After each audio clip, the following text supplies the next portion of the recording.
Estado de Zacatecas. Para tal fin tiene el uso de la palabra el diputado Samuel Reveles Carrillo, autor de la misma.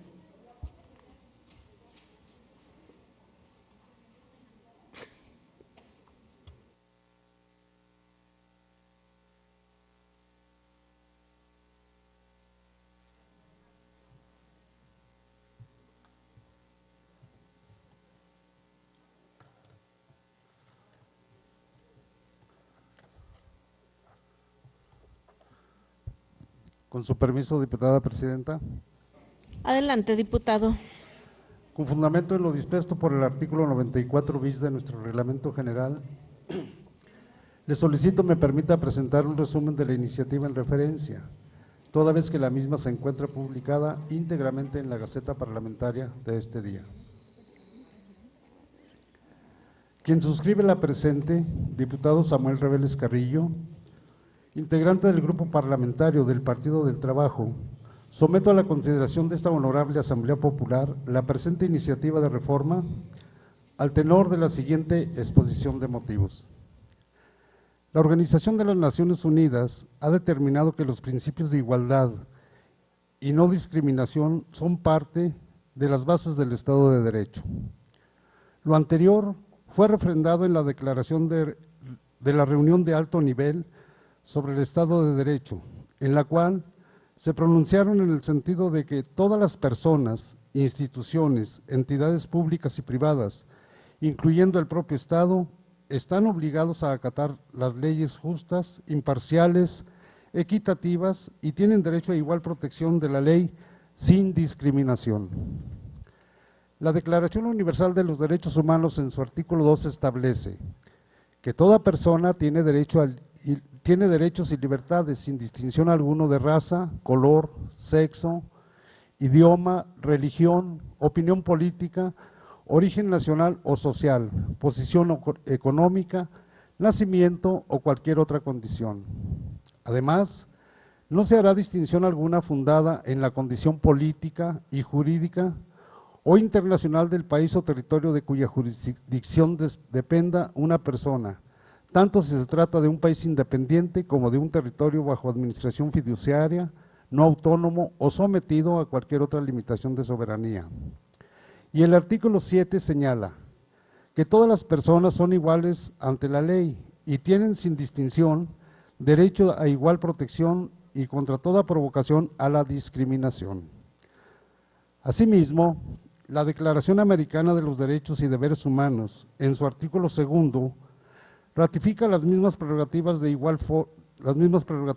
De igual forma, dispone que los Estados parte se comprometen a respetar los derechos y libertades reconocidos en ellas y a garantizar su libre y pleno ejercicio a toda persona que esté sujeta a su jurisdicción, sin discriminación alguna por motivos de raza, color, sexo, idioma, religión, opiniones políticas o de cualquier otra índole, origen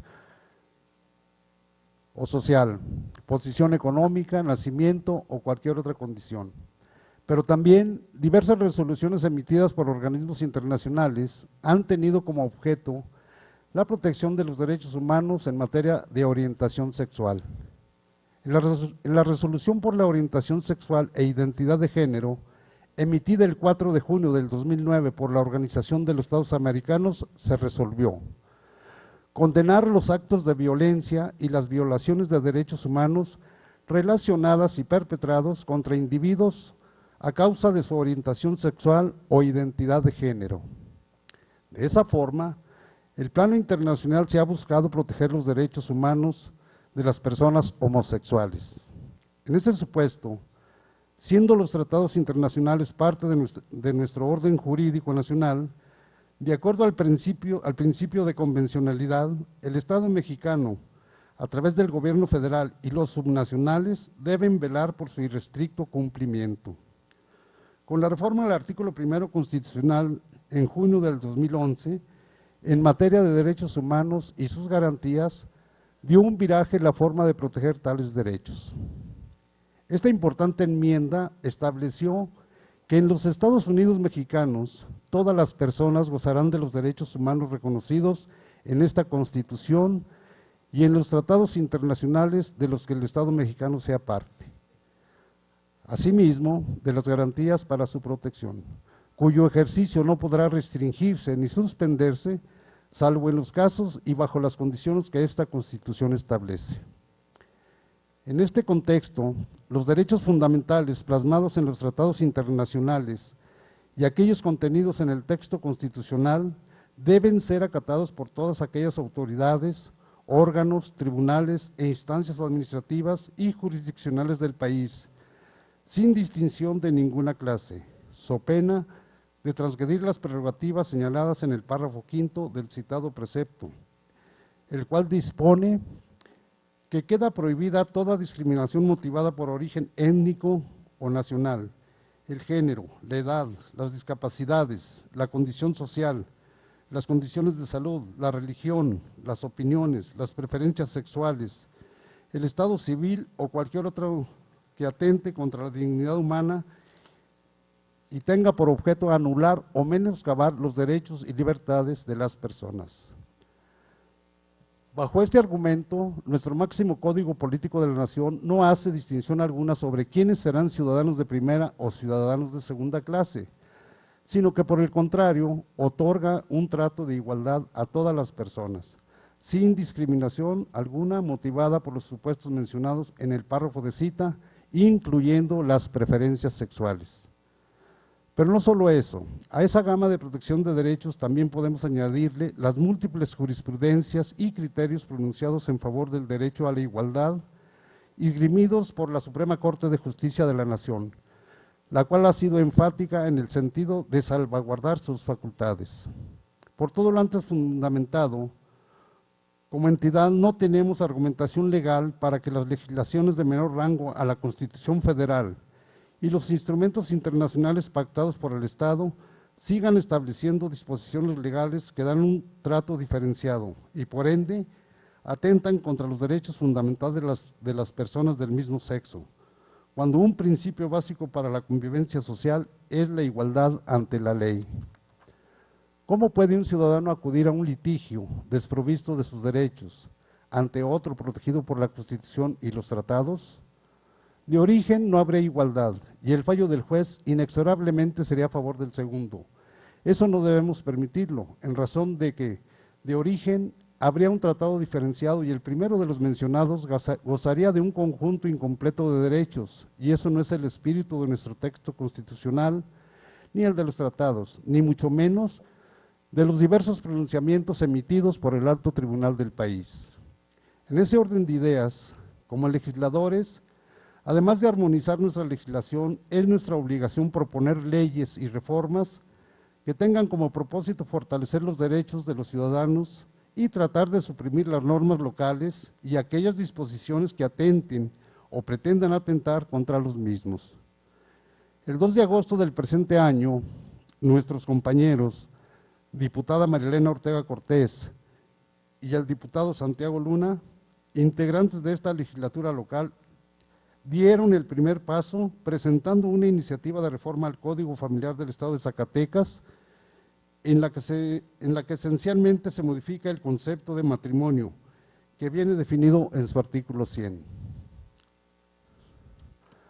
Con dicha reforma se erradica la discriminación de no permitir contraer matrimonio a personas del mismo sexo. El siguiente paso es legislar para otorgar garantías patrimoniales a quienes contraen matrimonio igualitario. Es por ello que el objetivo de la presente reforma es utilizar la figura del concubinato, ya establecida en el capítulo 4 de nuestro Código Familiar, pues gozan de derechos similares a los del matrimonio, y aun cuando es un matrimonio de facto y no de jure, y en el caso de las sociedades de convivencia, de acuerdo a los criterios de la Corte, con ciertas limitaciones y especificaciones, tienen las mismas consecuencias que el matrimonio y por ello debe de regularse de forma semejante.